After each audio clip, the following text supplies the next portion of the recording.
et messieurs, bonjour, bonsoir et bienvenue à un autre épisode des Antipodes de la lutte. Pat Laprade, Fred Poirier, KR, Kevin Raphaël. Yes, sir!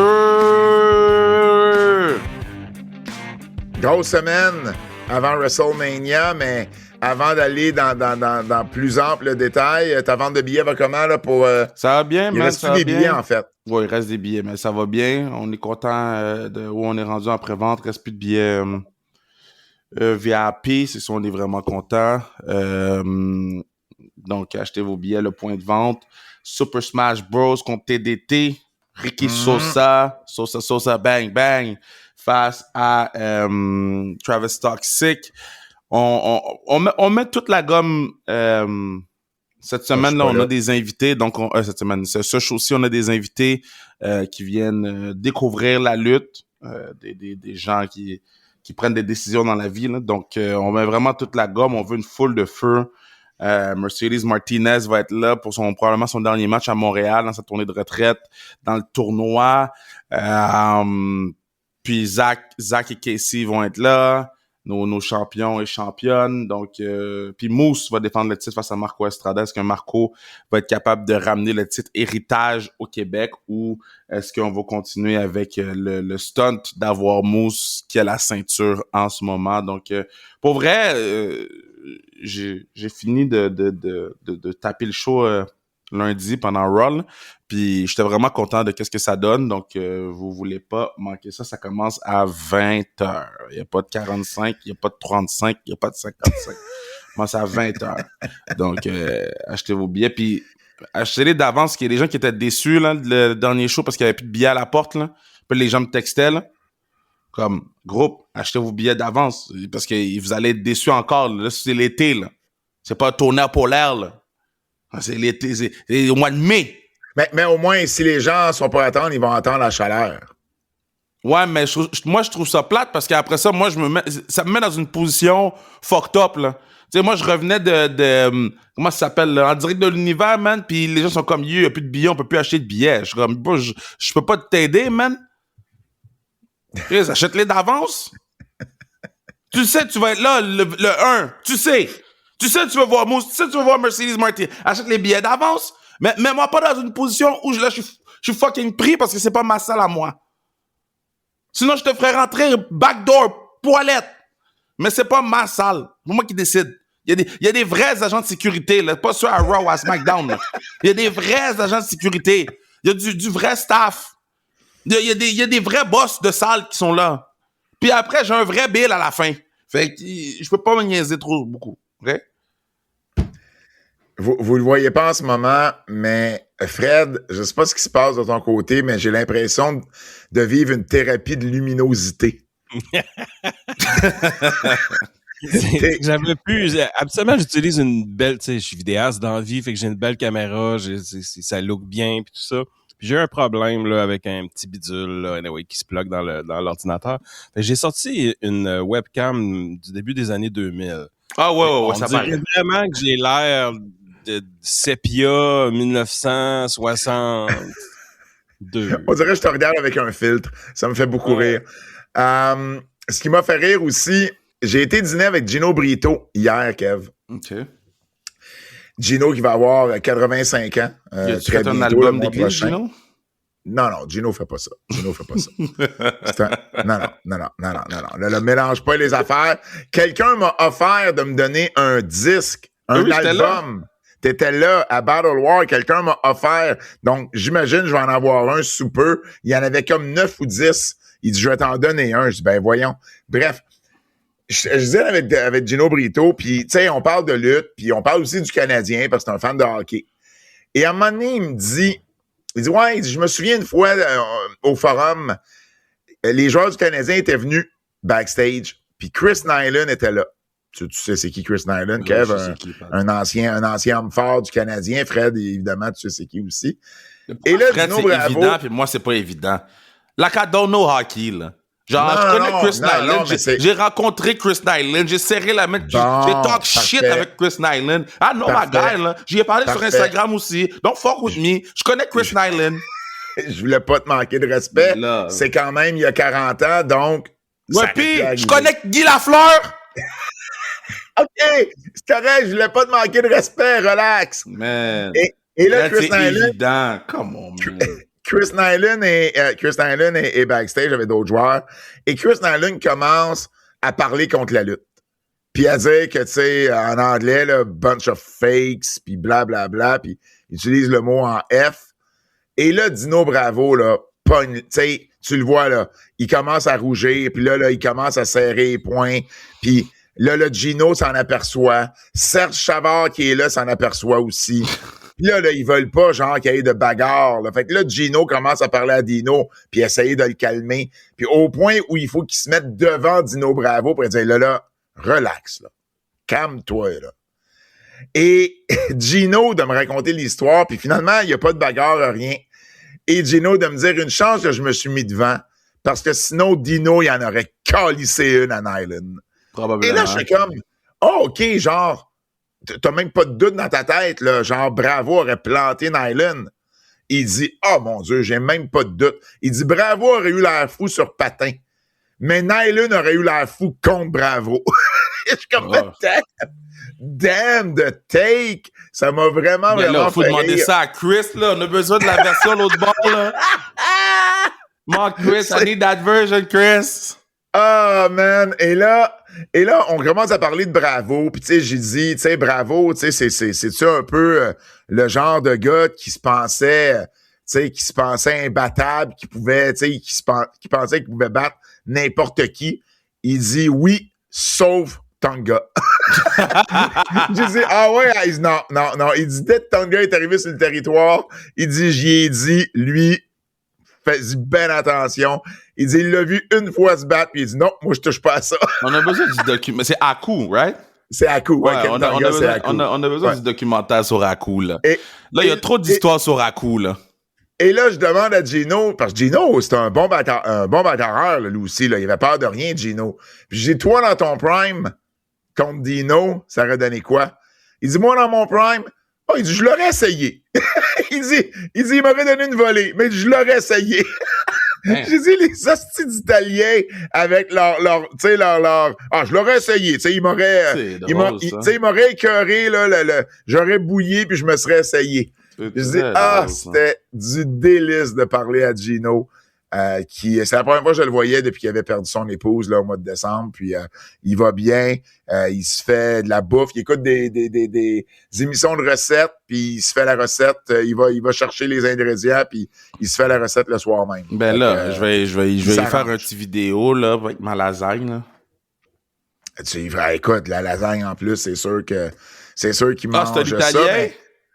ça. Ben oui, Gino Brito, tu viens-tu de réaliser? Fait toi, tu sais c'est qui Chris Nyland, mais tu sais pas Gino Brito est italien. Non, Pat, je savais pas que c'était son vrai nom. Dino Bravo, c'est pas son vrai nom, Dino Bravo. Ben non, mais Adolfo Bresciano puis Luigi Acocella, c'est pas norvégien certain. Moi, je sais pas qu'il s'appelle Adolfo, là. OK? Moi, tu m'as jamais dit Adolfo. Il y a personne qui sait qu'il s'appelle Adolfo. Oui, parce qu'on a tous vu le documentaire sur Dark Side. Il y a personne qui se rappelle qu'il s'appelle Adolfo. Oh, là, tu le sais, Kev, que tu fais un take où les gens vont écrire « Hey, Kev, ben oui, on le sait, c'est Adolfo. » Pour moi, 5 personnes, ça compte pas. OK. C'est même pas une goutte dans l'océan. C'est une demi-goutte dans l'océan. OK. Faute. Puis le fait que j'ai dit il y a 5 minutes, les Italiens avec leur sang chaud, ça, c'était pas un indice. Je pensais que c'était dans sa gimmick, là. Fred aussi, là. Fred, il savait pas, là. Oh, je sais, oui, mais Fred, il a un mulligan, lui, parce qu'il suit moins la lutte. Mais tu sais pourquoi Gino, c'est Brito? Dans le fond, son père, son nom de lutteur, c'était Jack Britton. Hey, Britton, ça fait italien beaucoup? Non. Britton, ça faisait irlandais. Comment tu voulais que je sache que le patinet est italien? Tu savais pas. Non. Tu savais pas de son père, c'était Jack Britton. Là, là, tu me le dis. C'est encore plus difficile de savoir qu'il est italien. Sauf que quand il est arrivé à New York pour la première fois, Vince a décidé de raccourcir, ou c'était pas à New York, en fait, c'était à Boston. Ils ont décidé de raccourcir Britton pour Brito parce qu'il y avait déjà trop d'Irlandais sur le roster. Donc, son nom de famille, c'est Britton. Non, c'est à Coachella. Son père luttait. Pas où ce que Justin Trudeau est avec Katy Perry, là. Pas là. Justin Trudeau vit sa plus belle vie, man. Ça n'a aucun sens. Comme, laissez-moi être premier ministre du Canada couple of years, là. Puis après ça, laissez-moi Zendaya, là. What the fuck? Non. Man, il est à Coachella avec une casquette des Alouettes en train de chiller avec Cathy Foot Perry, man. Ouais. Mais non, c'est illégal. C'est illégal. Yo, moi, je voulais être là sur le show de Justin YouTube, là. Quand j'ai vu Justin Bieber aller sur YouTube pour faire jouer ses chansons, j'ai dit, Kat, c'est mon genre de show, ça. Il y a Frédéric qui nous a écrit à Kev, parce que la semaine dernière, à la toute fin des Antipodes, on a parlé de couches. Je sais pas si tu te souviens. Qu'est-ce que Frédéric veut, là? Est-ce que Frédéric porte des couches? Non, mais il est préposé aux bénéficiaires. Ah, il connaît des gens qui portent des couches. Tough. Et il est dans un CHSLD. Oh, tough. Et il dit, je peux dire qu'à moins que quelqu'un ait sa couche 6 heures de temps et qu'il urine non-stop, ça va pas déborder puis ça va pas sentir l'urine. C'est exactement ce que j'ai dit. Fait que ça sent pas l'urine. Non, tu disais que c'était pour sentir, toi. Non! Fred, qu'est-ce que Kev disait la semaine dernière? Ah oui, c'est ça. C'est toi qui as amené le fait que ça devait sentir un petit peu. Bon! Non, mais ça dépend quel genre de piste tu fais aussi, là. Ah, je suis tellement content d'avoir Fred. Non, ça dépend quel genre de piste tu fais. T'as pas parlé de genre de pisse. Man, la piste, ça pue point, là. Fuck that, là. Ben, tu vois, Frédéric, il dit 6 heures de temps si tu pisses non-stop pendant 6 heures. Non, mais Frédéric, là, c'est une opinion. Moi, je veux 12 opinions C'est une opinion. Peut-être que Fred, là, il sent pas les choses de la même façon que les autres, là. Peut-être que son nez est moins fin. Je trace pas une opinion. Ma mère, c'est... On va appeler ma mère live. Ah, non. Lâche ta mère, là. Il est 8h24, là, du matin. Laisse ta mère dormir tranquille. Ma mère, elle change des vieux tout le temps. Ah, t'appelles ta mère pour vrai.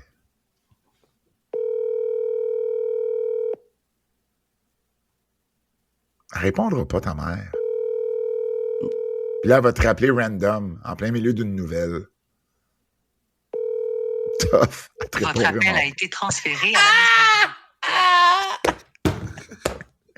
Non seulement c'est pas ton groupe sanguin, mais elle te répond même pas, elle te ghost. Ça, c'est fucked up, là. Elle file ses appels, ta mère. Ça, c'est fucked up shit, ça. Big shout-out à maman Raphaël qui file. Qu'est-ce qu'il veut, Kevin, un matin?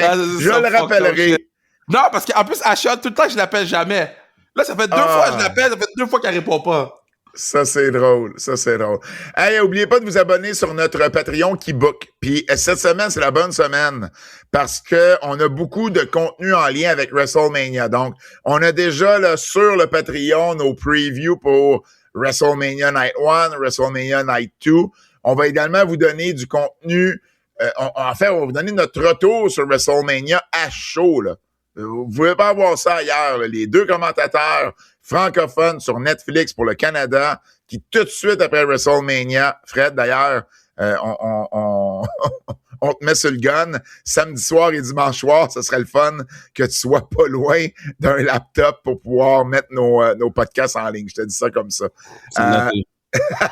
Et à chaud, on va vous donner nos commentaires sur les 2 soirs de WrestleMania. On va vous en faire un également lundi après le Raw le plus attendu de l'année. Donc, beaucoup de contenu exclusif dans la prochaine semaine en lien avec WrestleMania. Donc, c'est vraiment le bon temps de vous abonner. Et d'ailleurs, on va vous donner un extrait tout de suite de l'un de nos previews sur WrestleMania. Je m'attends à une victoire de Brock Lesnar avec de l'aide. Probablement avec l'aide de Gunther. Attends. Brock Lesnar avec l'aide de Gunther. Mm-hmm. Fait toi, en fait, ta stratégie, c'est Paul Heyman va envoyer des gens aider Gunther la veille pour battre Seth. En retour, Gunther va rendre service à Paul Heyman puis va aider Brock. Puis Brock, puis la faveur que Paul Heyman doit à Gunther, c'est Brock à SummerSlam. Wow! Honnêtement, t'as pensé à ça tout seul ou t'as entendu cette théorie-là en écoutant un podcast, machin, non, puis tu t'es dit que ça a de l'allure? Ah, ouais. Ouais. J'haïs pas ça. Alors, abonnez-vous sur notre Patreon. Keybook, c'est le bon moment pour avoir du bon contenu. Sur ce, les nouvelles. On a un nouveau champion à TNT, Kevin Knight, qui a remporté le Casino Gauntlet match à Dynasty dimanche soir dernier avec une victoire sur Daniel Garcia avec son UFO Splash. Donc, Kevin Knight qui remporte son premier titre en simple à à AEW dans un match qui avait beaucoup de vedettes. Là. C'était stack, ce match-là, avec Tommaso Ciampa, Rush, Bandido, Bayley, Elton, Pac, Daniel Garcia, Wheeler Yuta et trouver l'intrus Anthony Bowens. Mais sinon, c'était un stack match. Évidemment, le titre était vacant depuis la blessure à Carl Fletcher le mois dernier à Collision. Donc, on a un nouveau champion TNT. Kyle O'Reilly, de son côté, est revenu pour gagner de l'or. Non, excuse-moi, il a pas gagné de l'or. Je me mélange, mais il est revenu. Ben oui, en fait, je vais l'avoir. C'est parce que le titre champion trio, là, il a changé. On n'a pas parlé sur le Patreon, Kev. Parce que si vous voulez avoir toute notre revue de Dynasty, c'est également là, sur notre Patreon Keybook. Mais le titre trio, il a changé 2 fois en genre quelques jours. Là. Parce que dans le fond, on avait à Collision, ce qui avait été tapé la semaine dernière, on avait les Dogs qui a David Finlay, Clark Connors et Gabe Kidd qui ont battu Kevin Knight, Mike Bailey et Mystico pour gagner les titres trio. Et puis là, ensuite, dans le pre-show, pas dans le pre-show, mais dans le match juste avant la finale de Dynasty, ben Kyle O'Reilly avec Orange Cassidy et Roderick Strong, le Conglomeration, qui ont défait les Dogs. Donc, on a changé 2 fois le titre trio en quelques jours. Et puis, ça a marqué en même Mystico temps. n'était pas disponible pour le défendre, là. Comment t'as dit ça? Mystico devait pas être disponible pour le défendre. À Dynasty, tu veux dire? Dynasty. J'imagine qu'on a voulu faire un... après oui, ça, on était-tu vraiment obligé de défendre des titres à Dynasty. À Dynasty, puis après ça, on était-tu vraiment obligé de l'enlever des Dogs après 2 jours? Non, exactement. En même temps, je comprends qu'on veut donner un pop à Carl Fletcher, puis il a son retour, tout, mais... Tu sais, Dynasty, j'ai mis 8, je pense, sur 10? T'as mis 8. Il y a eu d'excellents matchs, puis il y a eu des matchs dynamite, là. Fait que, tu sais, c'est difficile aussi de suivre un Ospreay face à Moxley, qui a été pour moi le match de card, de suivre Takeshita Okada face aux Bucks. Tu sais, c'est des gros matchs avec du gros star power. Puis tandis que t'as d'autres matchs avec du moins gros star power que t'es comme, mais c'est tough. Absolument. Puis j'en ai parlé sur le Patreon. C'est pour moi d'avoir tout le monde chiale sur le 5 matchs WWE, là. Mais admettons, on jase, là, OK? On jase. Si ce show-là, c'est les Bucks Okada de Takeshita, Ospreay Moxley, Tekla Hader, Andrade à Darby Allin, puis le main event. Notre conversation est complètement différente. Absolument. Il n'y a pas de temps mort. Le show est moins long. C'est banger après banger après banger. Puis c'est toujours plus facile. Tu sais, le match trio, là, il a été placé entre Moxley et Ospreay et MJF et Omega. Ça me rappelle quand on mettait un match féminin entre les 2 gros matchs dans une grosse carte WWE. Tu sais, WrestleMania, c'était quoi? WrestleMania 18, où on avait mis un match féminin là, entre The Rock puis Hogan, puis la finale. C'est sûr que c'est le match va s'en ressentir. C'est normal, mais si tu mets MJF et Omega pendant 40 minutes, après Moxley et Ospreay qui a duré 18 minutes, tu vas être correct. Parce que c'est MJF et Omega, puis ils vont finir par être capable de livrer, même si c'est après un gros match comme Moxley et Ospreay. Mais le trio match a pas de chance. Puis Ricochet et Jericho, ça a été tough après le match des Bucks, Okada puis Takeshita. Non, mais dans les deux cas, ils avaient pas les gens pour pouvoir suivre ces deux matchs-là. Non. Fait que tu peux mettre n'importe qui. Il y avait juste pas les gens pour suivre. Tu peux mettre un match trio, mais si c'est du star power à côté, tu vas être correct, là. Mais sauf que oui. Là, t'avais pas des gens dans ces matchs-là pour suivre la qualité qu'on a eue au opener puis à Moxley Ospreay. Puis j'en ai parlé sur le podcast. Puis je veux pas. Fait que vous irez écouter le Patreon, là, mais moi, j'ai trouvé que surtout ces deux matchs-là ont exposé Kenny Omega à la fin du show. Puis que MJF, tout au long de la feud, a exposé Kenny Omega. Vous irez écouter le Patreon. Sur Cage Match, justement, si on revient rapidement, le match de la soirée pour Cage Match a été le match par équipe. Les Bucks contre Okada et Takeshita. Ça a été mon match favori de la soirée également, avec un 8.96. En deuxième position, on a Moxley Ospreay avec 8.54. 8.51 pour la finale MJF et Omega. Et 8.45 pour Darby Allin et Andrade El Idolo. Donc, ça a été les matchs en haut de 8 là, sur cette carte de Dynasty. Sinon, outre Kyle O'Reilly qui était de retour, il y a Gabe Kidd qui s'est blessé à Dynasty. Ça l'a pas aidé. Ça l'a pas aidé dans le match, ça. Il faut aussi le mentionner. Justement, dans ce match-là, trio, on parle probablement d'une épaule disloquée pour Gabe Kidd, si bien que Tony Khan a dit en conférence de presse qu'il était pour être blessé là, indéfiniment. Et New Japan a également annoncé que le match entre Gabe Kidd et Yota Tsuji pour le titre Global IWGP à Wrestling Dontaku le 3 mai prochain, c'est quand même dans un peu plus de 2 semaines, a été également là, annulé. Donc, on s'attend à quand même une longue absence du côté de Gabe Kidd. Donc, pas facile à ce niveau-là.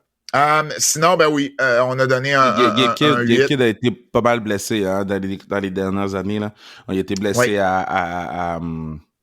en tout cas, il a été blessé durant les dernières années. Là. C'est jamais bon là, parce que là, tu rentres dans la tête des gens que tu as un problème de disponibilité. Là. Donc, c'est quand tu colles des blessures de même, malheureusement, c'est qui arrive.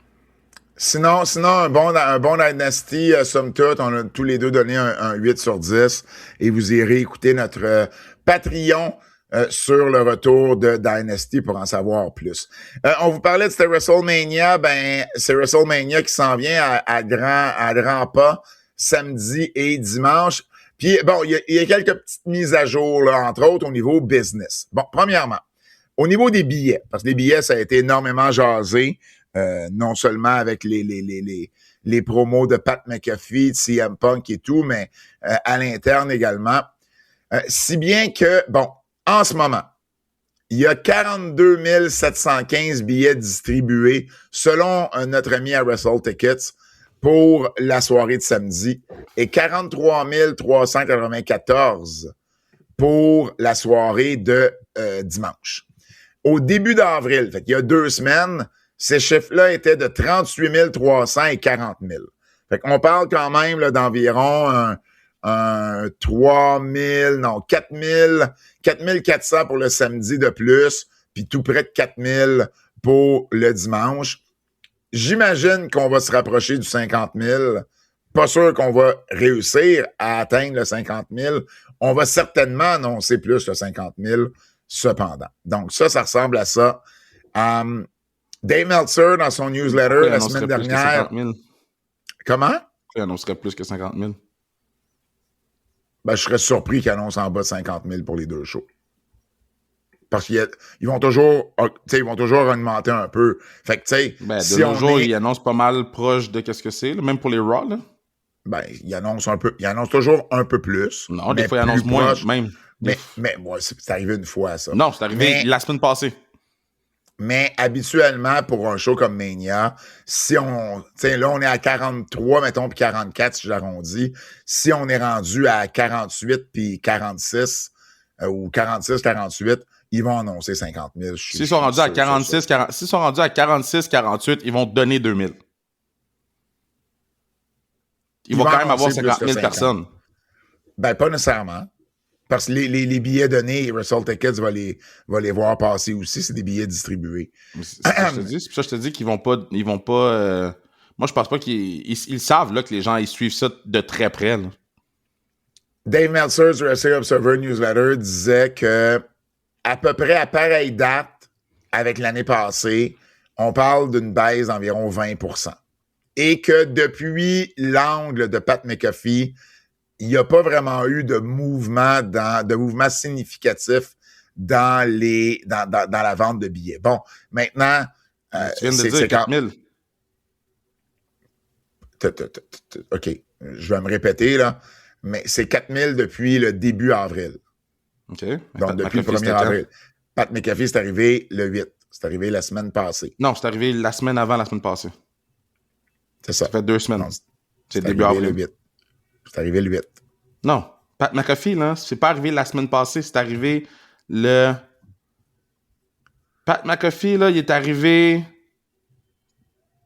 Pat McAfee, c'est le 3 avril. Le 3 avril, début avril. Le 3 avril. C'est ça. Ben, il n'y a pas eu de mouvement significatif, là. C'est 4 000, là. C'est pas... Mais 4 000, c'est quand même du mouvement, là. C'est pas 0. C'est pas 1000, là. C'est pas 100 billets, là. C'est pas vrai qu'il n'y a pas eu de mouvement significatif. C'est 4 000 billets qui ont été vendus sur un show qui en avait déjà vendu 42 000. Puis leur but, c'est d'arriver à 50 000. Fait que s'il y a 4 000 billets qui est vendu sur un show où ils sont déjà, mettons, à quoi? Il était à 40, une affaire de même, là? Il était à 38, 40, ils sont rendus à 42 puis 44. Bon, il était à 38, 40, puis là, ils sont rendus à 42, 44. Leur but, c'est d'arriver à 50. C'est significatif, là. Il va pas vendre fucking 12 000 billets en 2 semaines quand il y a déjà 38 000 billets qui sont vendus. OK. Mais non, mais là, il faut être logique, là. Le Sports Business Journal a publié un article disant que même le Sports Business Journal, en fait, a publié un article là, sur la vente de billets de WrestleMania en disant que puis ça, il apprend rien à personne, mais quand même, que les billets, le prix élevé des billets était la raison principale pourquoi la WWE avait plus de difficultés cette année à vendre la Legend Stadium. Donc, on s'attend quand même, dans le même article, on cite une source près de la WWE disant qu'on s'attend quand même d'avoir la plus grosse gate de l'histoire à cause de ces prix-là. C'est exactement ce que je parlais avec Manu. J'ai dit, ils vont quand même annoncer la plus grosse gate de l'histoire. Pareil. C'est sûr. Ça, c'est sûr, parce que le prix des billets est tellement élevé que ça vient compenser. À la fin de la journée, ils vont quand même annoncer la plus... On peut dire ce qu'on veut. Tout ce qui rentre en ce moment à 25%, à 30%, avec l'angle de... C'est du gravy. Ils vont quand même annoncer la plus grosse gate all time. Oui, absolument. Absolument. En lien avec... j'étais curieux aussi en lien avec justement l'angle de Pat McAfee. J'étais curieux de voir les codes d'écoute de SmackDown, qu'est-ce que ça avait donné. Le show où Pat McAfee a fait son heel turn, ça a été la plus grosse cote d'écoute depuis septembre de l'année passée, donc septembre 2025, avec 1,5 million. Okay? 15% de plus que la semaine précédente, la plus grosse cote d'écoute en 8 mois à peu près. Le show d'après, donc vendredi dernier, ça a rebaissé à 1,4 million. Une petite baisse, 6%. Ce qui n'a pas aidé, c'est tombé en même temps que la couverture du retour d'Artemis 2 sur Terre. Fait que c'est sûr que ça a été... c'est la chose qui a été numéro 1 dans les codes d'écoute. Là, au bout de la ligne, le retour de la fusée. McAfee tire, c'était une bonne idée, ça fonctionne. C'est comme, vous pouvez chialer autant que vous voulez pour Pat McAfee, les résultats sont là. Il n'y a rien qui a changé dans le show à part Pat McAfee. Je te dis pas que c'est la meilleure histoire sur papier. Je te dis, le patinet, tu sais. Ouais. Puis en ce moment, il y a des résultats tangibles que ça fonctionne. Ben, écoute, tout dépendamment, tu sais, je veux dire, SmackDown, tout dépendamment à quel point on met la faute sur Artemis 2 et son retour sur Terre, mais c'est sûr qu'il y a quand même eu une baisse entre la première présence de Pat McAfee et la deuxième présence de Pat McAfee. Non, mais tu viens de dire que les gens écoutaient Artemis 2. Je suis d'accord avec toi, mais à quel point ça affecte... On sait jamais, tu sais, à chaque fois qu'il y a de la compétition, on sait jamais à quel point ça a affecté la compétition, ça a affecté la WWE. Tu peux quand même le savoir. Tu sais, mettons, combien de gens écoutaient le poste de télé où Artemis 2 a landé, puis combien de gens l'écoutaient la semaine avant. S'il y a un méga bump en termes de pourcentage, ça veut dire que la plupart des gens ont écouté la happening qui était Artemis 2. Fait que, ça veut dire qu'ils vont gratter pas juste de SmackDown, mais de toutes les shows qui jouent le vendredi. Ils vont aller là-bas. Fait que de perdre 6% dans le landing d'Artemis 2, c'est peut-être pas si pire, finalement. Ben oui, c'est même qu'ils se disent, hey, on a juste perdu 6%. C'est sûr qu'ils se disent ça. Fait que, tu sais, il y a des résultats tangibles que ça fonctionne. Pat McAfee, il en parle à chaque semaine sur son show. ESPN... À la limite, Kev, c'est pas comme si l'auditoire avait droppé de 30%. Mais non, parce que... Quand tu lis le IWC, tu penses qu'il y a plus personne qui va écouter SmackDown, tellement ils ont trouvé ça mauvais. Puis les mêmes gens qui disent qu'ils ont pu écouter SmackDown, ils l'ont écouté parce qu'ils chialent la semaine d'après. C'est les mêmes gens qui achètent les ceintures à 500$ sur Internet. Arrêtez, là, de me niaiser. Arrêtez. Vous chialez pour chialer. Ça marche. Si ça marchait pas, on aurait dit, hey, ça marche pas. Ça marche. Ouais, absolument. S'il aime pas, qu'il est même pas revenu sur la promo de Pat McAfee. Il a même pas mis son doigt dans l'eau. Parce qu'il sait que qu'est-ce que McAfee a dit, c'était vrai. On a confirmé également du côté de la WWE les matchs d'ouverture pour WrestleMania. Donc, le match d'ouverture pour soir 1, on parle du match 3 contre 3, Austin Theory, Logan Paul et Show Speed contre les Usos et LA Knight. Alors que pour soir 2, ce sera Oba Femi contre Brock Lesnar. Parallèlement à ça, il y a également Backlash qui fait jaser parce que, selon ce qu'on entend, le 9 mai à Tampa, c'est le prochain PLE après WrestleMania. Et Randy Orton et Pat McAfee feraient face à Cody Rhodes et Jelly Roll. Ça serait le main event pour ce show-là. On parle également d'Io Sky et d'Asuka si jamais ce match-là n'avait pas lieu à WrestleMania. Donc, c'est à Backlash que ce match-là aurait lieu.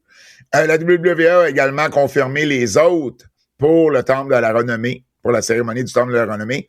Et c'est Michael Cole et le Miz qui seront les deux animateurs de la soirée. Pour ceux qui se demandent, au Canada, ça va être disponible sur YouTube. À minuit. Comme l'année passée, là. Ouais. Donc, dans le fond, SmackDown finit à 11 et à minuit sur YouTube, ça va être la cérémonie du Hall of Fame pour ceux et celles qui veulent l'écouter. Il y a eu un décès dans la confrérie artistique québécoise qui a quand même un lien avec la lutte, puis je voulais en parler parce que c'est quand même un gars très connu. Donc, le 13 avril dernier, donc c'était quand? Le 13, c'était lundi. Donald K. Donald, le promoteur, producteur, impresario, est décédé. Un Montréalais de son vrai nom, Donald Talton, décédé à l'âge de 82 ans. Je vais vous parler de Donald K. Donald. Je vais faire en même temps un petit historique des promoteurs qu'il y a eu pour la WWE, WWF à Montréal. Fait, dans le fond, Édouard Carpentier est le tout premier promoteur.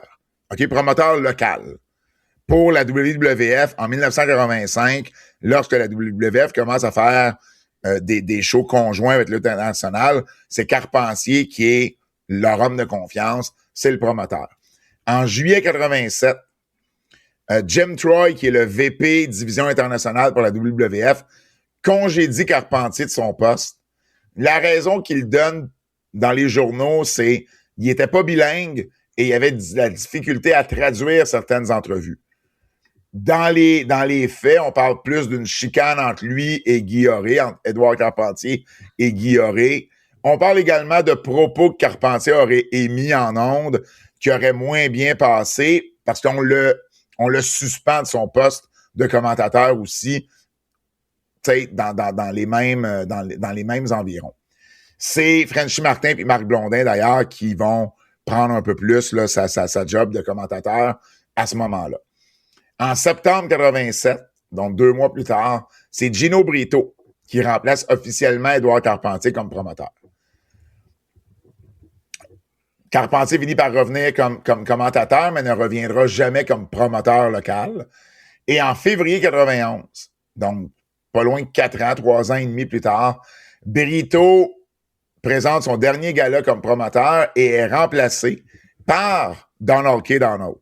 Qui à ce moment-là, Donald K. Donald, là, c'est lui qui est le promoteur pour à peu près la moitié des shows, des spectacles qui sont présentés au Forum entre les années 60 et 1996. Là. C'est lui qui il y a au-dessus de 500 spectacles qu'il a présenté au Forum de Montréal.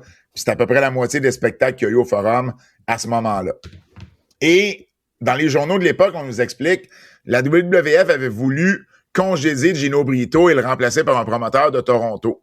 Mais le responsable des sports de combat pour la régie, Mario Latraverse, avait exigé d'avoir un interlocuteur à Montréal. Et on avait fini par accepter. C'est là que Donald K. Donald a remplacé Gino Brito. C'est pas facile au début pour Donald K. Donald. C'est pas un gars de lutte, c'est un promoteur local. Puis en même temps, ben il y a pas de Québécois là, sur les cartes. Tu sais, on est 91, là, c'est au moment où Rick est blessé, si je me trompe pas. Jacques Rougeau, c'est juste avant qu'il revienne avec les Québécois. Bref, c'est un moment où il n'y a pas grand Québécois à la WWF, c'est pas évident. Et puis, ben, il est là de 91 à 95 comme promoteur local. Et c'est Joanne Rougeau qui va le remplacer jusqu'en 2000. En fait, ça devait être Jacques. L'idée originale, c'était Jacques Rougeau comme promoteur local.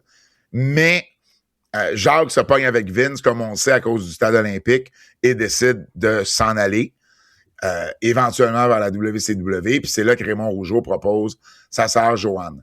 Parallèlement à ça, ben, les brasseries Molson achètent les promotions décodées, qui sont les promotions Donald K. Donald.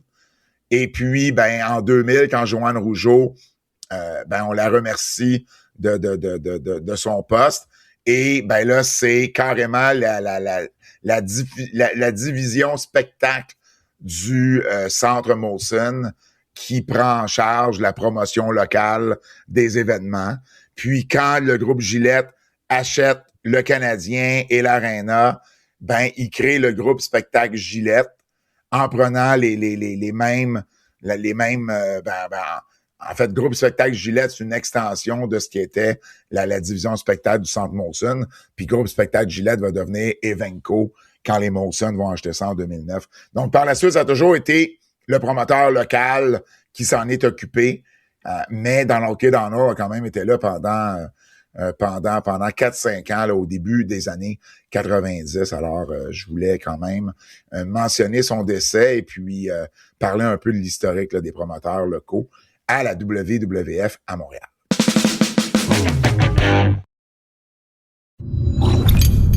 Dernier sujet dans les nouvelles, puis je l'ai gardé en dernier pour une raison. La TNA, on a su dans la dernière semaine, la TNA a empêché ses lutteurs d'affronter, empêche maintenant ses lutteurs, en fait, sur le circuit indépendant, d'affronter un lutteur d'AEW. Et ça a fait énormément jaser, parce qu'il y avait déjà des matchs de confirmés qu'on a annulés.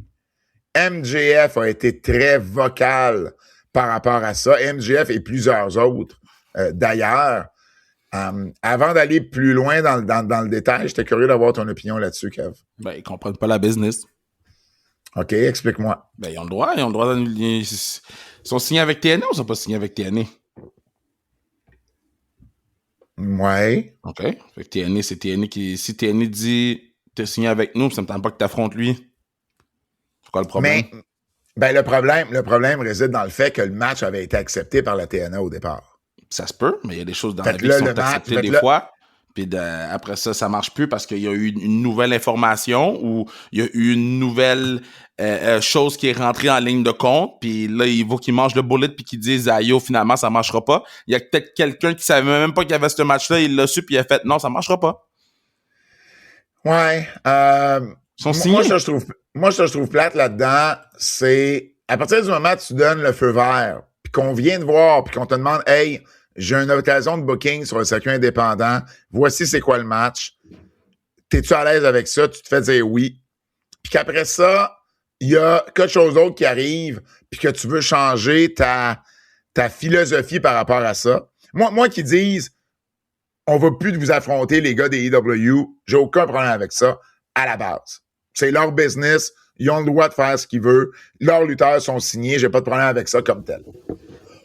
Où j'ai un problème avec ça, c'est à partir du moment où tu dis oui, puis après ça, tu reviens sur ta décision. Mais à il y a quelques jours de l'événement. Oui, mais s'il y a d'autres choses qui est rentré en ligne de compte. Mais il y a rien qui est vraiment rentré en ligne de compte. Oui, si on dit oui, puis qu'après ça, ils ont eu des discussions avec X, Y, Z, puis que ces discussions-là ont fait comme, ouais, finalement, c'est peut-être pas une bonne idée. OK, ben regarde, c'est tough, les gens vont pas être contents, mais on va les pull. C'est ça la business?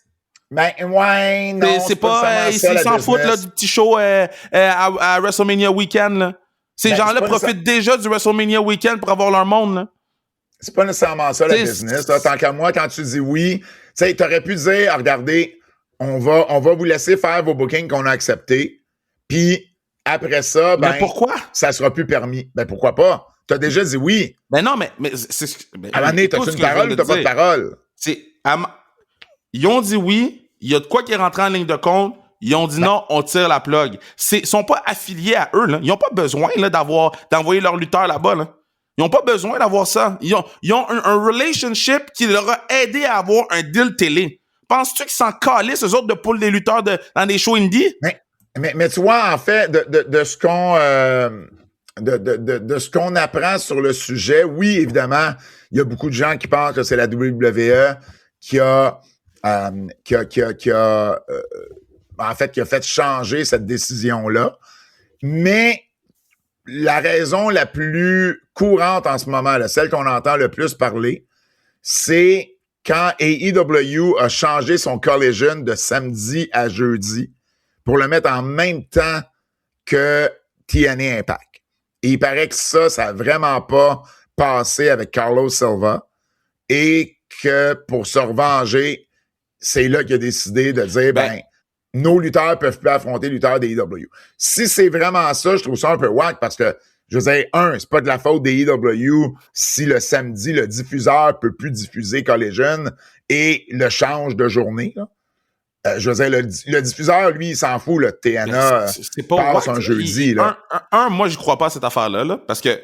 c'est la raison qui sort le plus. La raison qui sort, c'est la raison que Silva a donnée. Silva a donné, il a fait un communiqué de presse, puis il a donné une raison. Puis la raison qu'il a donnée fait totalement du sens. Tu sais, à un moment donné, C'est quoi la raison qu'il a donnée? Il a dit que c'est suite à des partnerships, ce qui fait en sorte qu'ils ont pris la décision de. Il a clairement dit que c'est ça, là. Il a dit, il y a des partnerships, il a pris la décision de, c'est terminé. Fait que mais c'est sûr que s'il est juste en crise à propos du fait qu'ils ont changé le show, il le dira pas dans un communiqué, là. Mais non, mais dans le sens qu'il a donné une raison qui fait du sens puis qui, pour moi, fait plus de sens que l'affaire qui ont changé la date puis l'heure, là. Tu sais, je comprends que les gens veulent avoir des scoops, ils veulent avoir, mais le dude, il a sorti lui-même un communiqué pour expliquer, puis ce communiqué-là, il est pas plus reluisant que il a changé la date, là. Tu sais, il explique, regarde, on a des collaborations, puis ces collaborations-là, il les respecte, puis c'est ça qui fait en sorte qu'il change sa philosophie par rapport à ça. Il a le droit. Il a le droit, c'est juste que moi, je trouve quand même wack. Moi, je trouve pas ça wack. Ces lutteurs sont signés chez eux. Ces lutteurs sont signés chez eux. À partir du moment où tu leur as dit oui, tu leur as dit oui. Ben non, mais c'est pas comme ça marche la vie. Il y a des choses, des fois, qui arrivent, puis tu pivotes. Il y a des choses qui arrivent dans la vie, là. C'est pas tout le temps, j'ai dit oui, là. Hey, j'avais un truc, telle date. Finalement, il y a de quoi qui est arrivé, puis je fais pas cette date-là. Je vais pas faire comme, je vais quand même y aller puis fucker mes affaires l'autre bord, là. À un moment donné, ça se peut qu'il y ait des Tu vas-tu offrir une date de remplacement? Tu vas-tu dire, écoute, pour vrai, il arrive telle situation, je peux plus telle date. Mais qu'est-ce qu'ils disent pas qu'ils ont dit, hey man, il peut être sur le show, juste pas contre les gens de AEW? Mais c'est exactement ce qui se passe. Ben, exact. Il y a personne qui perd son booking. Exact. Ils peuvent juste plus lutter contre un gars des AEW. Fait que les gars sont sous le show, ils perdent pas de booking. Le gars, il a juste dit, regarde, tu peux garder le lutteur. Je veux juste pas qu'il lutte contre un gars de AEW. Ben, c'est quoi le problème? Après, le problème, c'est qu'il a déjà dit oui. Mais il y a des. Ouais, mais c'est stupide comme mentalité. Il y a des choses qui changent dans la vie. Dans la vie, il faut apprendre à pivoter. Dans la vie, il faut apprendre à pivoter. Une fois tu dis oui, tu dis oui. Mais non, une fois que tu dis oui, tu dis oui. C'est pas une question de parole. C'est sûr que si t'as rien à calisser dans ta vie, quand tu dis oui parce que c'est la seule chose que t'as à faire dans ta vie. Mais ça se peut que des fois, il y a des situations qui arrivent, il y a des situations qui changent. Il dit pas, je vais pas venir. Il dit, hey, voici, moi, de mon côté, j'ai cette situation-là qui arrive suite à l'annonce de ces matchs-là. J'ai cette situation-là qui arrive. On peut-tu arranger quelque chose? Je veux juste pas que tu peux le garder sur ton show. Il y en a pas de stress. Garde-le. Mais je peux pas me permettre de faire ça. Ça, c'est pivoter, c'est de la négociation, c'est trouver des solutions. Il aurait pu dire, allez pas sur le show, là. Il aurait pu dire, revenez à la maison, fuck that, là. Ouais, TNA paye pas assez ses lutteurs pour leur dire de canceller du booking payant. TNA peuvent dire à quelqu'un de pas aller sur un booking. Ils ont le droit. Ah ouais. Fait que, oui et non. Ils ont le droit. Ils ont le droit. J'ai été dans cette situation-là. Ils ont le droit de dire, cette personne-là va pas dans tel show. Ou cette personne-là peut pas aller dans tel show en ce moment. Mais moi, ce que je dis, c'est qu'ils payent pas assez les gars de TNA pour commencer à leur couper des salaires sur le circuit indépendant à tout bout de champ. Du moment qu'ils signent un papier puis qu'ils sont avec eux, ils acceptent le salaire qu'ils reçoivent, puis TNA, ils savent que TNA ont le droit de faire X, Y, Z. Maintenant, ils leur coupent pas des bookings, ils leur disent c'est pas toi contre lui, c'est tout. Après leur avoir dit oui à peu de temps du show. C'est ça que je trouve dommage. Oui, mais c'est parce que c'est pas une question de trouver ça dommage, c'est une question de trouver des solutions.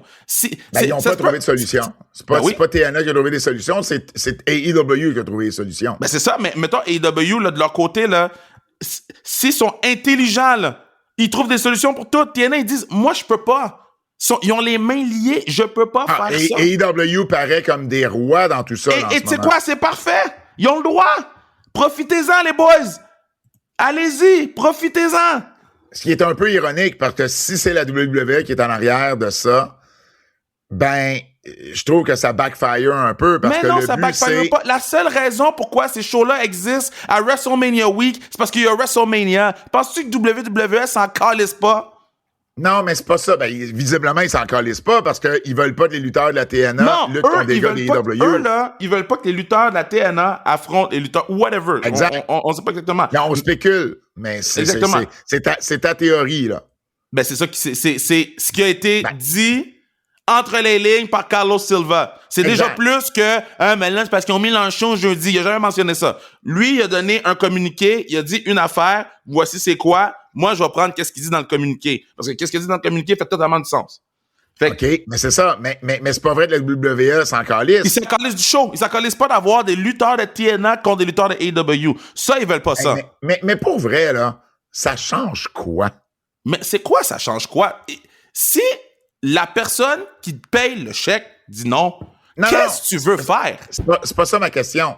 Ça change quoi que des gars de TNA luttent contre des gars des AEW? Mais ça se peut que whoever, n'importe quelle entité, dise, hey, si on met nos gars de TNA contre les gars de AEW, ça nous met dans une position où on veut pas que nos gars perdent.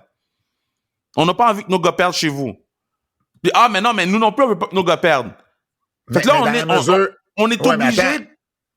Attends. Parce qu'un de ces matchs-là, c'est Leon Slater contre Ricochet, qui était la finale de WrestleCon.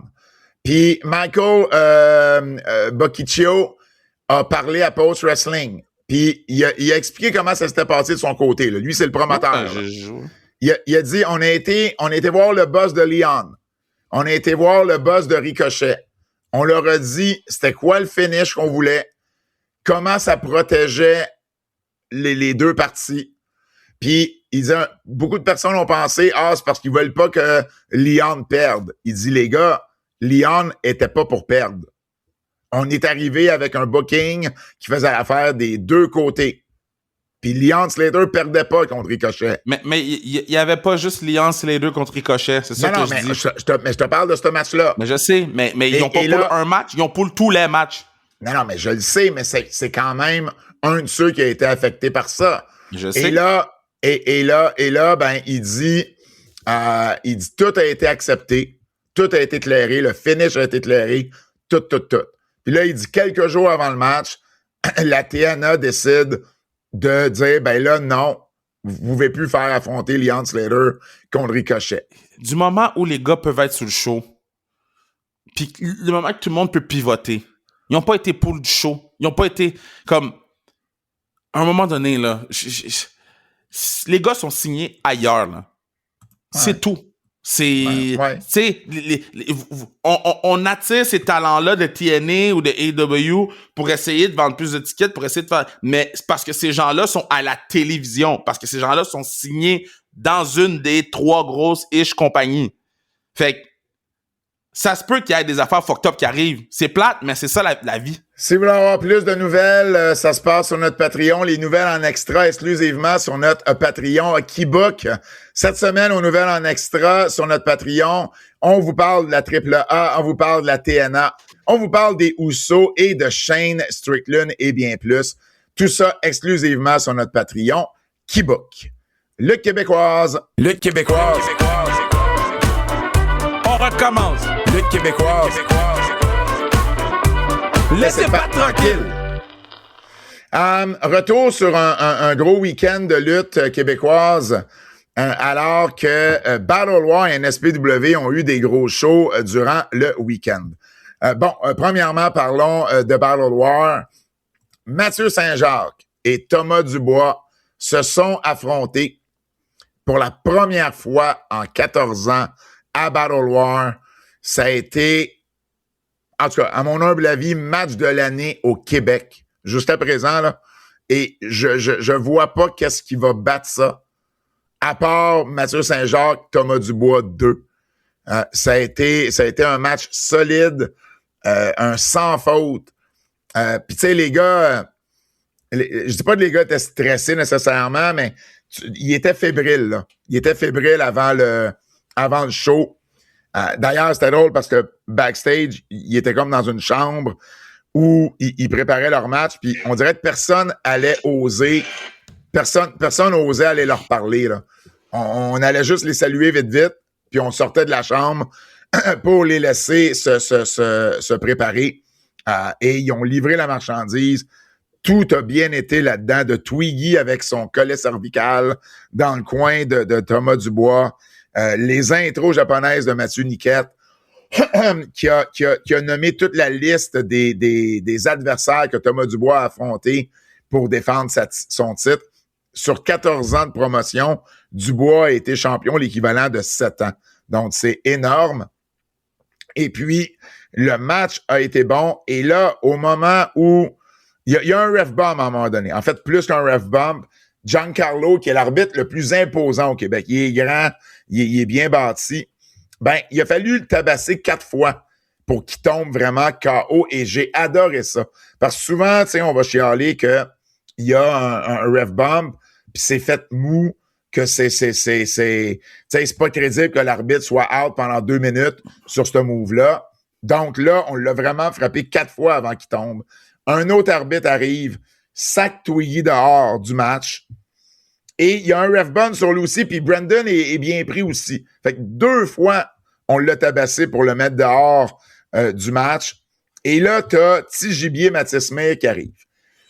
L'histoire derrière ça, là, c'est que le mois dernier, c'était Fred Lamerveille qui devait affronter Thomas Dubois. Fred Lamerveille qui a déjà un historique, tu sais, d'être avec mon oncle Saint-Jacques. Et là, ben, Fred est blessé. C'est Mathis-Meyer qui le remplace. Mathis-Meyer affronte Thomas Dubois, perd contre Thomas. Et là, personne s'attendait à ce que lui intervienne dans la finale avec une chaise, a frappé Twiggy, et au moment où il vient pour frapper Thomas Dubois duck, et c'est mon oncle Saint-Jacques qui reçoit la chaise en pleine tête, et c'est ce qui mène au finish. Twiggy revient, mais Twiggy était déjà revenu. Il relève l'arbitre qui fait le compte de 3. C'était du pur génie de booking parce que personne ne s'attendait à ce que ce soit Mathis Meir. Tu crées un gars, tu permets à un gars d'être dans une position qui n'était pas. Et là, Mathis Meir, ben en plus, ça va permettre d'avoir un adversaire à Mononcle Saint-Jacques pour le prochain show ou dans 2 shows. Donc, pour vrai, tout fit. Et ben au final, Thomas Dubois gagne. Ça n'a rien à voir avec Mononcle Saint-Jacques. C'est pas lui qui a rien fucké. C'est pas de sa faute à lui. Et ça permet d'avoir un rematch qui est crédible, qui est logique. J'ai tout aimé. Ce que Mononcle Saint-Jacques m'a dit après le match, puis ça m'a un peu surpris. On l'a eu sur le Patreon, puis si vous vous rappelez, sur le Patreon, j'ai dit, ça peut pas se finir là. Faut qu'il y ait un autre match. Et Saint-Jacques m'a dit après le show, il m'a dit, pour vrai, c'est quand tu m'as dit ça que j'ai réalisé qu'il en fallait vraiment un autre. Parce qu'à ce moment-là, c'était prévu qu'il y en ait juste un. C'était... Ce match-là, c'était poétique.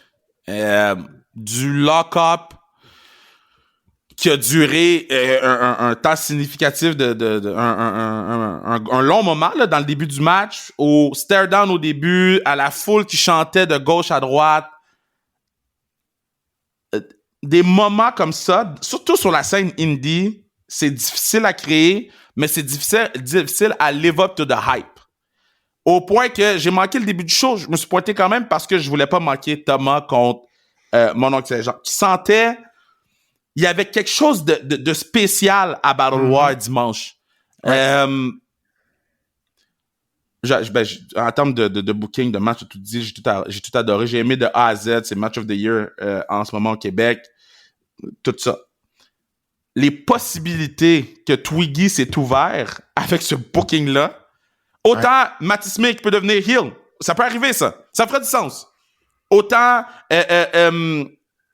Mathieu Saint-Jacques qui gagne la bataille royale d'avril, qui revient, ou on oublie complètement cette feud-là, puis on revient pour le mois de décembre. Il y a tellement de choses qu'on peut faire là-dedans. Puis je comprends Mathieu dire « Hey man, je veux laisser ce match-là dans le temps. J'en veux juste un. » Parce que le deuxième, c'est jamais pareil comme le premier.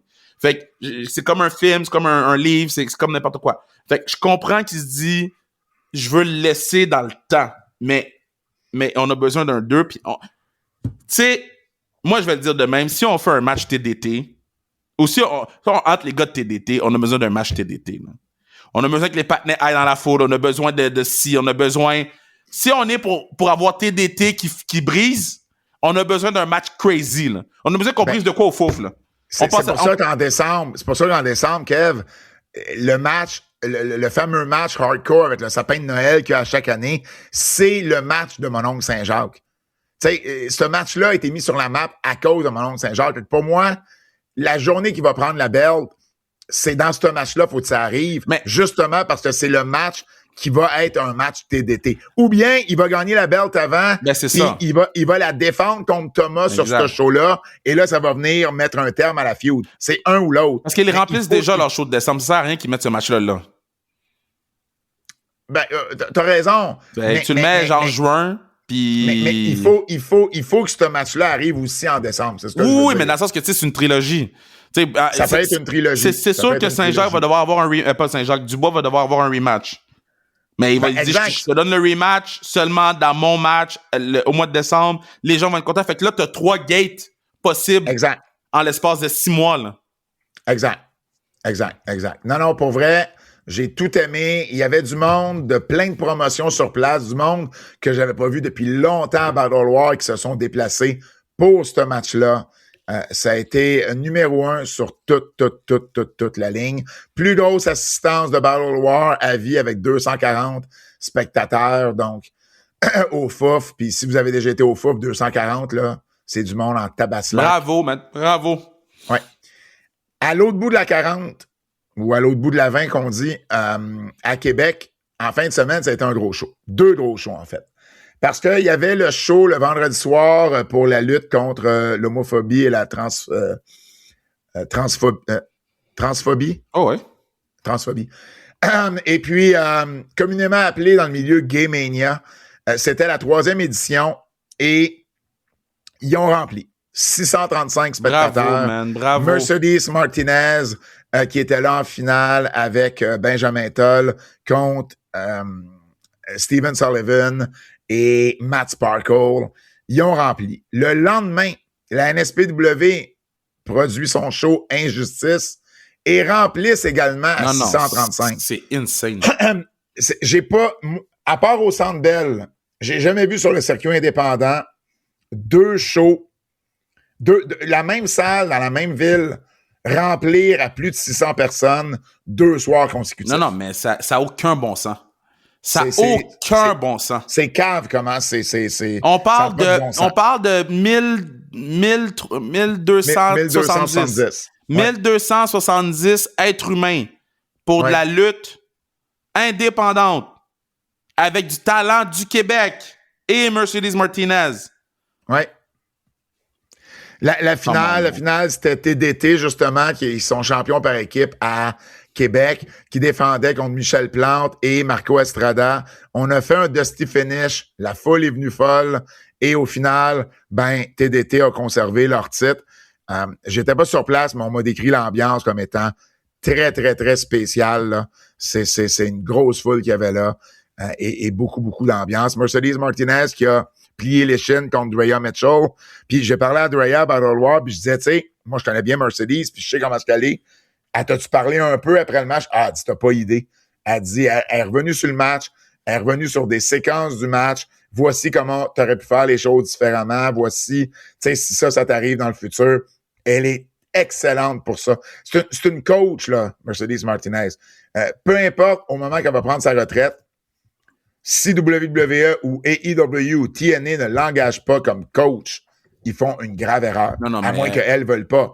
Mais c'est une coach hors pair, Mercedes Martinez. De ce que je comprends, ça va coacher. Là. À WWE. Je lui souhaite, là, parce que pour vrai, il y a plein de lutteuses qui vont apprendre tellement avec elle, tellement de connaissances à partager. Donc, ça a été un gros week-end à Québec. Gros week-end à Battle War, donc pour vrai, props aux 3 promotions, là, incluant le show du vendredi soir. Donc, ça a été des gros moments. Puis, TDT, là, pourrait avoir, dans les prix de l'année, quelque chose de bien spécial. Il pourrait avoir le match de l'année, la rivalité de l'année, et potentiellement être nommé équipe de l'année. La même année. C'est un peu fou.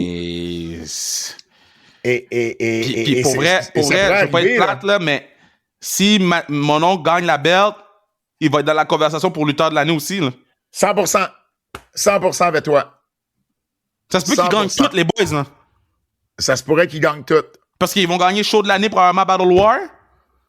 Et mon titre va être une tabarnak d'année pour TDT. Non, mais sérieusement, ça se peut qu'ils gagnent show de l'année avec Battle War, le dernier show. Là. Je sais qu'on dit tout le temps que c'est NSPW, puis c'est tough battre le pavillon, mais ce show-là, Battle War, dans la conversation?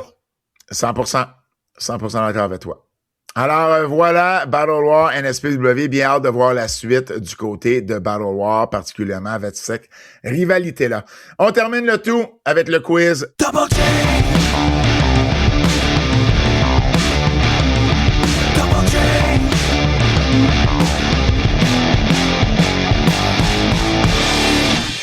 C'est l'heure du quiz de notre ami Jérôme Jacques, Double J. Quel a été votre match préféré de Brock Lesnar à WrestleMania entre celui contre Kurt Angle à WrestleMania 19 ou celui contre l'Undertaker pour mettre fin à la streak à WrestleMania? C'est celui contre l'Undertaker, là.